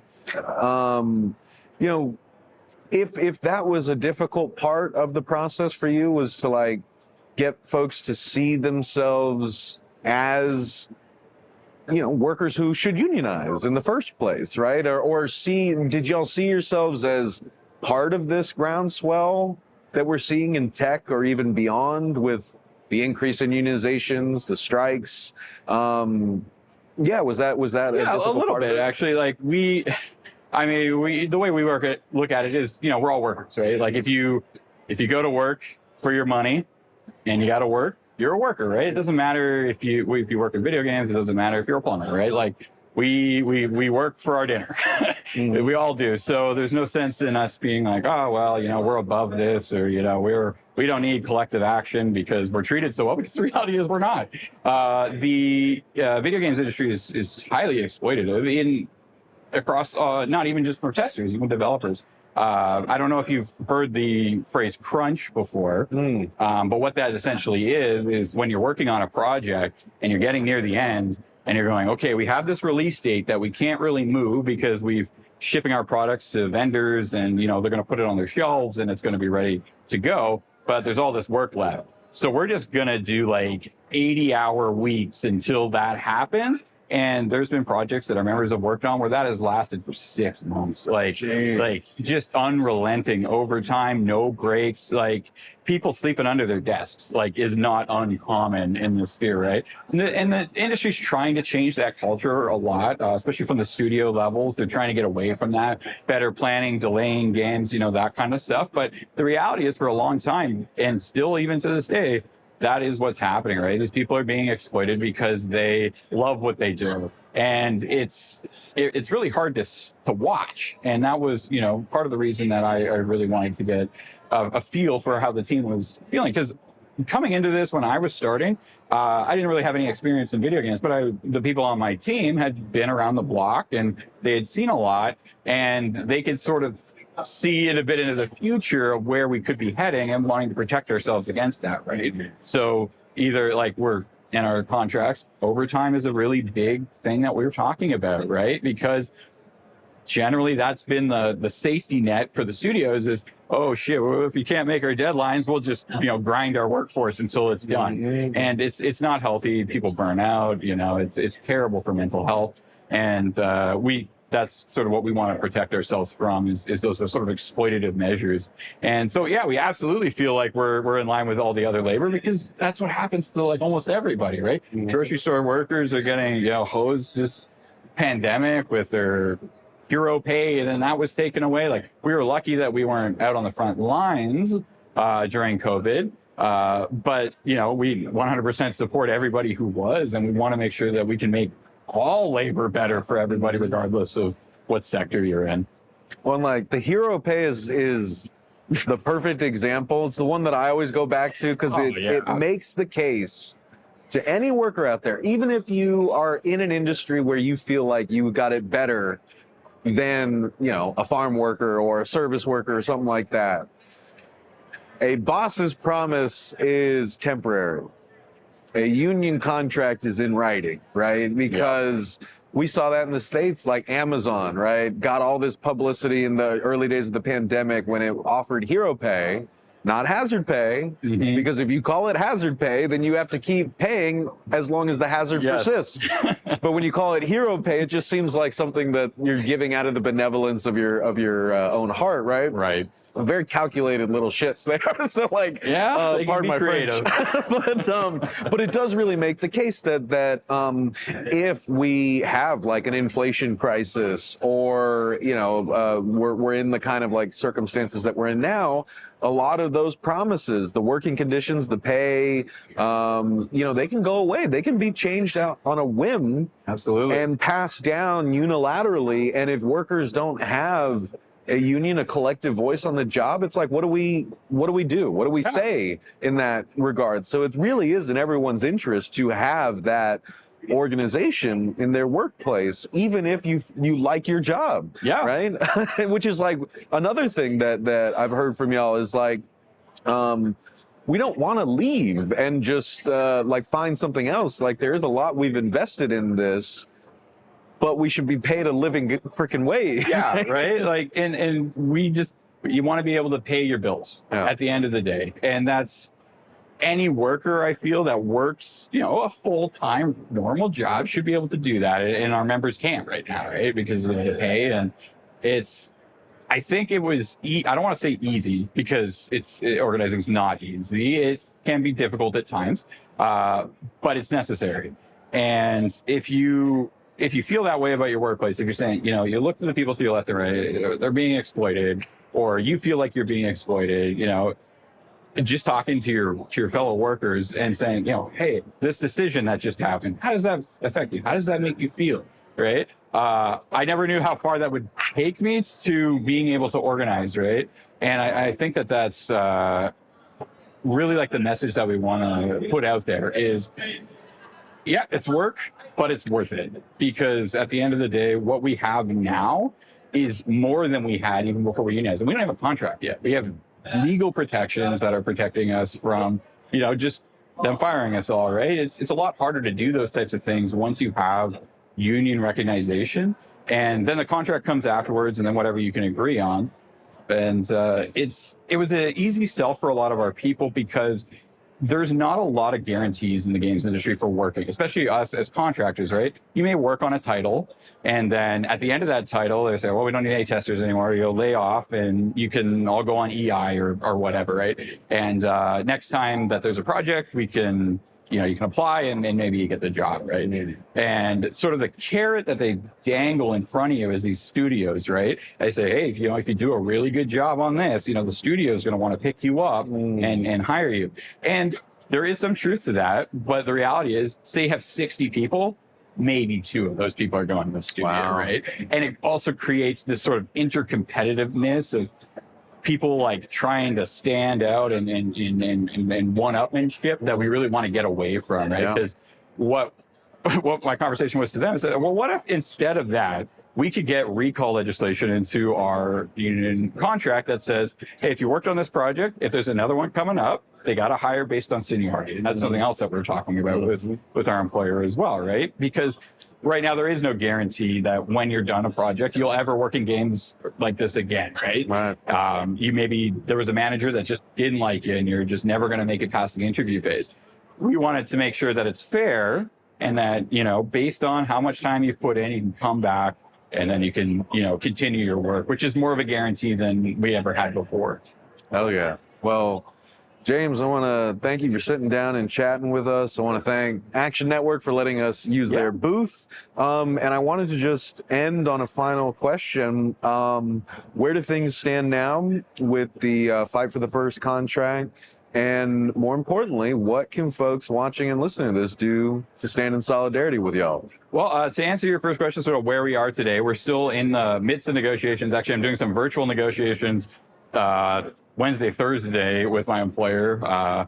And then we're still building out the contract, but we're hopefully going to be done by the end of the summer is sort of our goal. And we've seen movement from the management side as well as sort of let's get this wrapped up. We want to finish this because they've been at it a long time too. They got to fly to Edmonton from like Ireland anytime they come to negotiate with us, right? So that we're hoping that in the next couple of months we'll be able to come out and be like, hey, this is our contract, this is what we got, and sort of be an example for anybody else who wants to follow afterwards. And so what I can say to people who are maybe out there listening to this, what they can do to support us, hey, if you work in video games, find a way to reach out to us. You can probably find us through a lot of ways. We'd be happy to talk to you, share our stories and help them. But also, if people could change the perspective a little bit on what we do is we don't, we came up against this a lot, especially when the story broke. And people say, oh, those video game testers, they sit around and play games all day, right? Remember that we're workers just like everybody else, and we're just trying to get a fair deal. It just all we're asking for is a living wage, right? Mm-hmm. And share that knowledge with other people. So when maybe you hear about another games worker who's down and my job is killing me, say, hey, look at these people. Have you considered unionization? Because so far it's worked well for them. And that's what I'd like. I got work to do. My name's Elizabeth Hall. I guess my most important role is I'm a mother to 2 girls, and I am from Windsor, Ontario. The work that I do in labor would be, I'm part of Ontario Public Service Employees Union. We're like a provincial government union. my activism is in not just labor, but also the community. I'm currently the vice president at the OFL, which is the Ontario Federation of Labor, representing workers of color. And then also ACLA and CBTU. I am a member of both of those, which is Asian Canadian Labor Alliance and the Coalition of Black Trades Unionists. Oh, yeah. Yeah. Well, Elizabeth, thank you so much for sitting down and chatting with us at The Real News. I really, really appreciate it.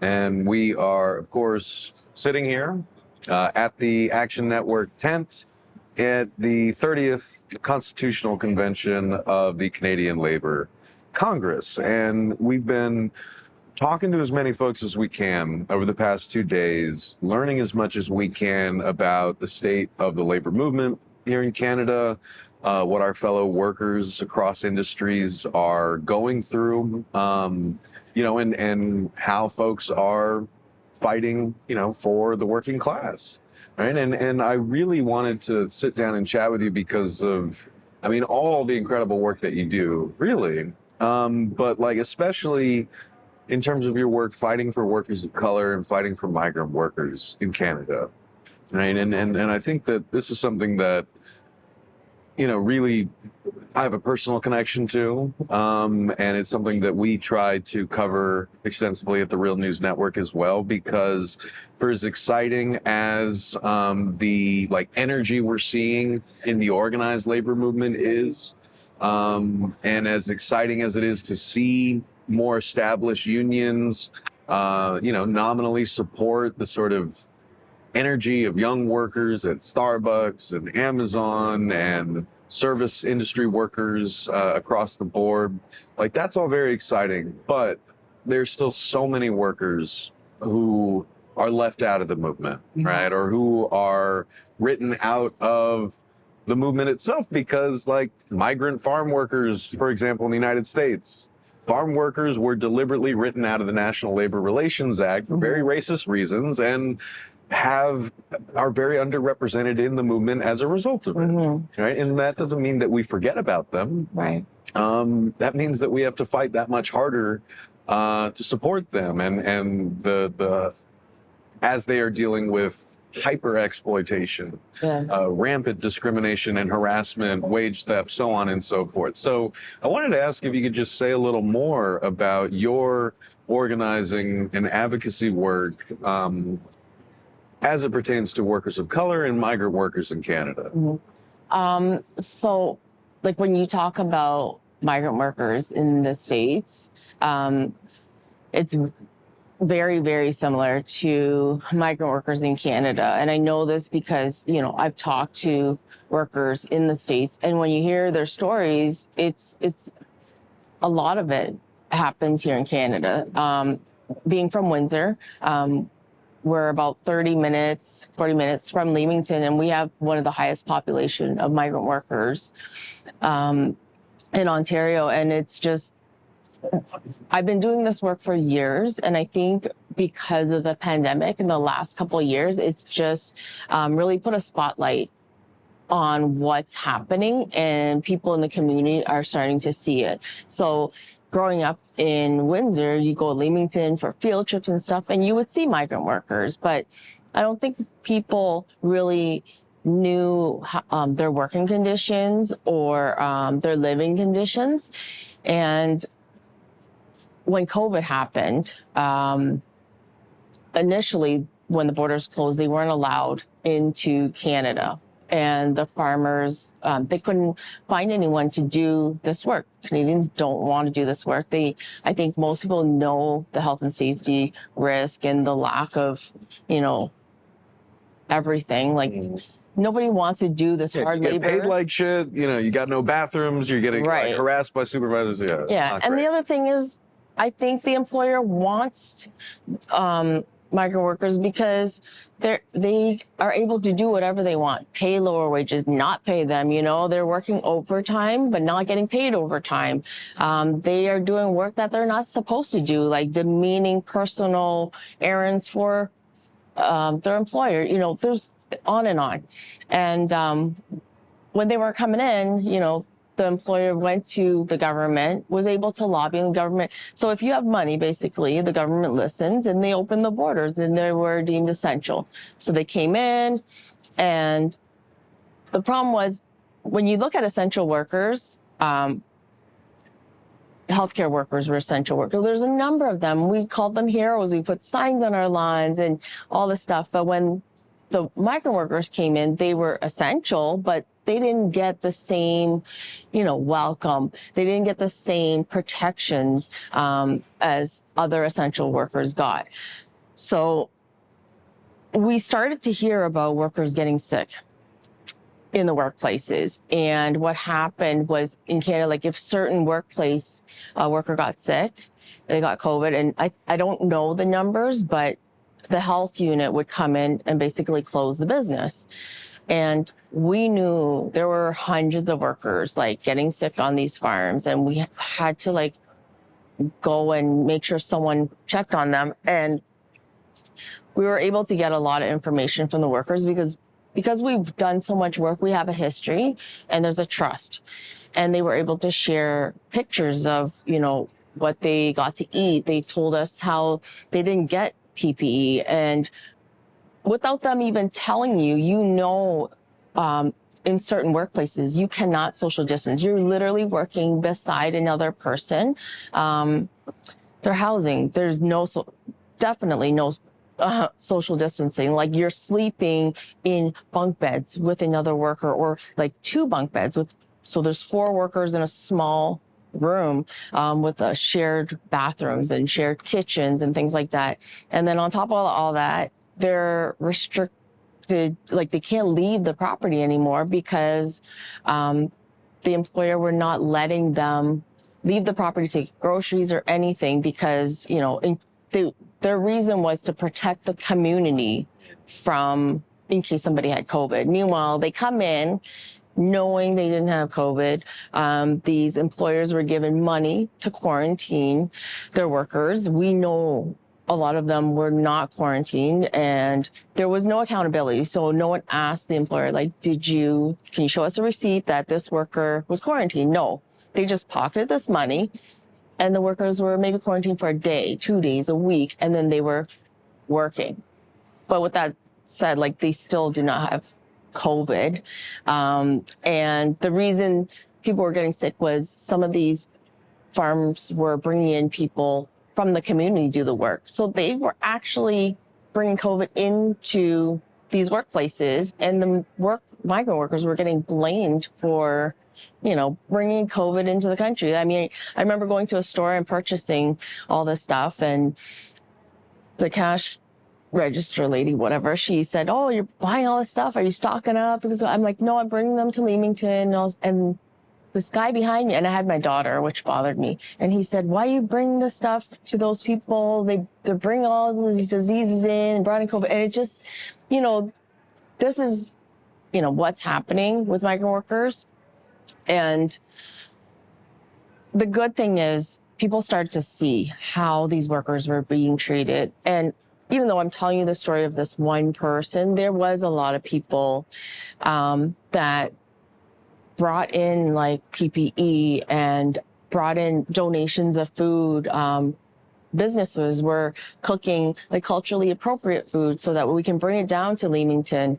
And we had boxes and boxes of fresh produce coming in from Toronto that we would, try to get to these farms, to the workers. We had grandmothers making masks for them. It really showed people still cared, and they were able to, get up and, take care of each other. And these workers, it's not like this is their first time. Some of the workers have been coming for 10, 20, 30 years, even generations. And they're still, treated like this. So. Right. I mean, and we're talking in this corner of the country, primarily agricultural workers. Yes, farm workers. Yeah. Yeah. Because I just wanted to kind of clarify that, because in the States, and I know in Canada too, right? I mean, there are definitely pockets across the labor market where employers exploit migrant labor and even migrant child labor, as we've been hearing Yeah. about in the United States. So we're talking meatpacking plants, right? We're talking construction sites, but we're also talking about farming operations across the country. And so, and what you were saying is that when COVID hit, and, you know, farm workers were deemed essential along with other classes of workers, but, you know, no one wanted to do those jobs. And so the farmers lobbied the government to essentially ease migration restrictions so that migrant farm workers can come in. Right. The farmers would get paid for having those migrant farm workers, essential migrant farm workers, come in, and they would get paid to quarantine them, but they wouldn't actually do that, and they would just pocket the money and kick the workers out into the fields. Then they would pen the workers in, not let them leave, and occasionally bring in workers from around town who would get them sick, and then they would be stuck there in a locked pen. And do I have that right? Yep. That's exactly what was happening. Cool. That's great. Jesus, man. I mean, that's so dark, and I'm so grateful to you and to others who are, you know, doing everything you can to fight for and fight alongside these workers who, as we said, are so often, too often, left by the wayside. And I wanted to sort of ask about that for a second. You know, I would say in the United States, you know, there are some exceptions. There are established unions that have gone to the mat for the most marginalized and exploitative workers. You're seeing positive developments like Labor's Local 79, the construction workers union in New York City. Instead of doing what people typically think of construction workers in New York City doing, which is blaming undocumented workers and non-union workers as like the enemy who are undercutting our jobs and our wages. They're reaching out to these workers. Yeah. Largely migrant and undocumented workers in the city or returning citizens coming home from prison, who are ripe for hyper-exploitation and have to work for the most union-busting, exploitative, corner-cutting, demolition and construction companies in the city. Yeah. So the union's reaching out to these workers and fighting for them, creating things like an excluded workers fund because they weren't eligible for federal COVID or state COVID benefits. Like, that's really positive to see. But it's still, in my assessment, the exception that proves the rule. And so I wanted to ask, like, where the plight of migrant farm workers specifically, in your experience, like where that fits into the broader labor movement, if at all, in Canada. So the work that I do, it is community work. I was lucky enough where we were able to pass a resolution at my union to say, okay, let's start doing some work with organizations like Justicia. So the resolution was about when we do training or reaching out to the community, like sometimes we need the resources and funds to do this work. And making unions recognize that you have that potential and these are workers too. And we were able to get that convention floor to pass a resolution. So that allowed me, who moved the resolution, to be able to do some more of that work. I'm hoping that it was moved because they want to help workers, right? But I think at the same time, this is just a part of me that thinks it's about also not advertising, but a lot of unions do things for the wrong reasons, right? Like they want that stamp, like their logo on stuff, or they want recognition for things. As I did this work, I sometimes will mention my union, but I wasn't forced to, so I just continued doing it. I do think more unions need to look at not just their own members, right? Like when you look at unions historically, they don't just advocate for your membership, your dues paying membership. Historically they fought for workers in general. And that's what our unions, all unions everywhere should be doing, is they need to see like, why do we have a problem? Why is there this low percentage of our population, you know, not part of a union? Why, like, how are people viewing unions? And as a racialized woman, I think that our communities, like, have, we don't trust unions because they've historically discriminated, or they've used our communities for certain things. So if you continue to do that, why would we want to participate in a union when even after you join, you know, only a certain group of people get to benefit from some of those things? And I think the labor movement needs to wake up. I think this is the time. I believe it's the time. I mean, I've never heard the words equity, diversity, inclusiveness in spaces like this as much as I've heard it in the last 2 years. But with that being said, I'm just hearing it, right? Like, I need to see it as like as a human rights activist. You need to show me, or like, I can't continue, you know, making you look good because I'm part of a community that has been there for me. And that's where that's where my fight is. But I do see this as a moment where there is so much opportunity for unions to do the real work, for them to survive really in the long run. Because right now you can have a rally to fight for whatever the issue is now, but after a month later, like when you're done fighting, the bigger issue is still out there. There is still, you know, not enough housing for people. There, like, the price of food has gone up. Like, people cannot afford groceries anymore. Where I live, the cost of rent, there's so much homelessness. The unemployment rate in my area has gone up.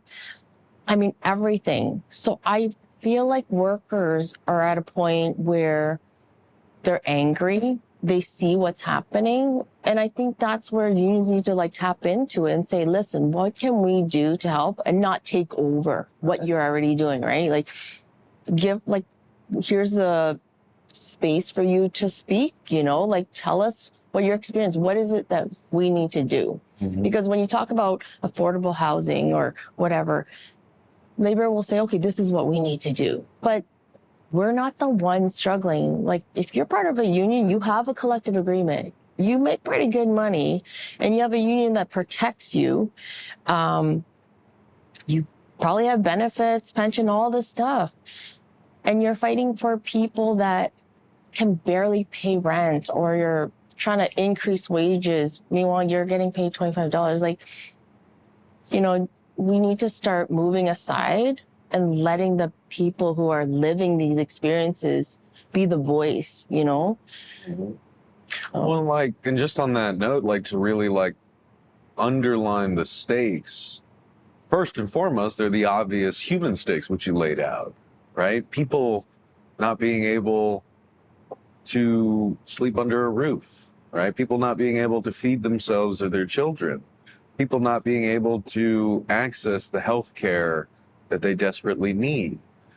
People who can be fired from their job like that, just for who they are, what they wear, you know, like no just cause whatsoever, right? We have so far to go in fighting these injustices and fighting them for all working people, like you said, not just those who are fortunate enough to have a collective bargaining agreement. So there are those like basic first principle human stakes of like, we need to do this because it's what's right. Right. Then there's like the secondary stakes, like you said, is like, we need to do this, otherwise the labor movement will die, right? We've been in decline for decades. And so for our own salvation, we need to be thinking about how we can expand our movement and reach as many workers as we possibly can, and think in that sort of mode. And then like on the third order that I was thinking of as you were talking is like, we're not the only ones making a play for, you know, to appeal to working class people who are feeling that pain right now, right? There is a rising, increasingly fascistic right wing that is speaking to this pain and harnessing it for its own political agenda, right? And I think the question is, as the great labor organizer Amina Sheikh put it in a recent piece that she published, is like, how are labor and the left rising to meet this discontent, this frustration and anger and pain with the cost of living crisis, with the eroding social safety net, with increased climate catastrophe and endless war? Like, all of this stuff is happening and working people are feeling it. So what are labor and the left doing to meet people where they are, speak to that pain and harness that into something, a movement that can fight for better? Because right at the same time, the right is making those appeals and tapping into that anger and doing what they always do, which is directing it back towards migrants, queer people, trans people, you know, just carving out certain privileged sectors of the real true working class, and everyone else is trying to steal something from you. And I guess I meant to ask in that regard, when we're talking about the migrant farm workers in your area, are these primarily workers coming from Latin America and the Caribbean? Yes. Okay. So, I don't know. I assume that, like in the United States, you know, they get sucked into that reactionary sort of fervor, you know, and painted as like the ones who are stealing our jobs and the ones that need to be targeted for elimination. Anyway, you've said so much that's just making me kind of really, really think about how important it is to act now, because this shit isn't going away and the stakes are only going to continue to increase dramatically. And so I guess I just wanted to sort of ask in that vein, what like would it look like, or what should it look like for the labor movement, but also for all of us, right, to make that commitment to fighting for the working class writ large, not just organized labor? That's a hard question. I think that the key piece is like to make people realize like it's not just about themselves, you know, and to really think about like who are you doing this for in this moment? Because like as activists, we became activists because we wanted to be the voice of someone that didn't have a voice, or, you know, we're fighting for the rights of our workers. But when you're thinking about that, I think about the future generation. Like even as an activist before I had kids, it's very different now that I have kids, because as I go to a rally, it's like, I don't want my kids to go to this rally. I don't want them fighting for this, you know? And it makes me think of everything that I have and all the people that kind of came before me so that I can have those things. And I think people need to understand, like, sometimes people think activism might be a bad word, you know? And I think if you want to do the right thing and be that voice, that to me, you're an activist, you know, and you're doing the right thing.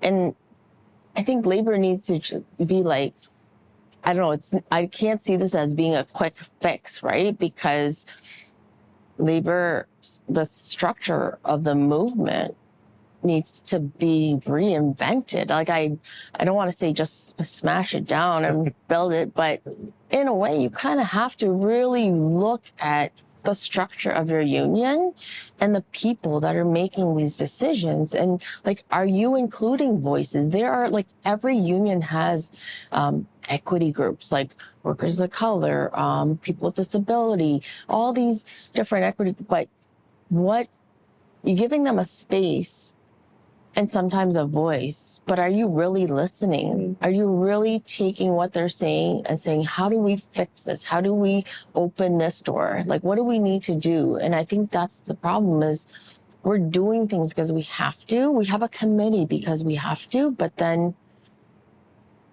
are you going to do something, you know? So I mean, I got so many things going through my head to answer this question, but I don't really have like one solution, I guess, because it's so hard. I don't know. I think that the key thing for me right now doing this work is trying to get unions, like the labor movement, to see how important it is for them to connect with the community, like not just workers in their unions, like all workers as a whole. And they definitely have the resources to do this, and this is the moment to do it, because I think people are ready. Like, I think workers are ready to say enough is enough, and we're not gonna take this anymore. Like, people can't survive.